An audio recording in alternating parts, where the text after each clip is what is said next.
বিসমিল্লাহ। আজকে আমি শেখাবো কুশি কাটার চেন। আমি নিজে যে কাটা এবং যে সুতাটা দিয়ে শিখেছি সেটা দিয়ে শেখানোর চেষ্টা করব। তার জন্য আমাদেরকে একটা স্লিপ স্টিচ তৈরি করে নিতে হবে।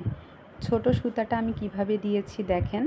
অনেকেই কুশি কাটা দিয়ে স্লিপ স্টিচটা করে নেয়, কিন্তু আমার কাছে এভাবে বেশি ইজি লাগে।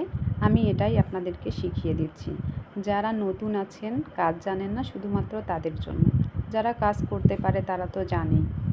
তো এই যে এরকম একটা লুপ তৈরি হবে, এ তো এক টানে কিন্তু খুলে যাবে।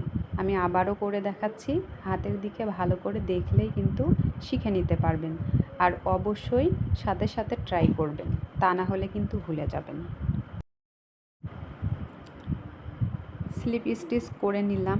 এবার মূল কাজ হলো আমাদের বাঁ হাতের প্রত্যেকটা আঙ্গুলেরই কিন্তু একটা একটা করে কাজ আছে। আমার হাতের দিকে একটু ভালো করে খেয়াল করুন, আমি সুতাটাকে কিভাবে নিচ্ছি। প্রথমে সুতাটাকে তর্জনী আঙ্গুলে পেঁচিয়ে মধ্যমা আঙ্গুলে নিব এবং বৃদ্ধা আঙ্গুল দিয়ে চেপে ধরব, আর অনামিকার কনিষ্ঠা এই আঙ্গুল দিয়ে সুতাটাকে নিচের দিকে ধরব।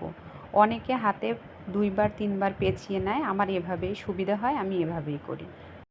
এখন লুপটার ভিতর দিয়ে কাঁটাটাকে ঢুকিয়ে সুতাটা পেঁচিয়ে বের করে নিব, তাহলে আমাদের একটি চেন হয়ে যাবে।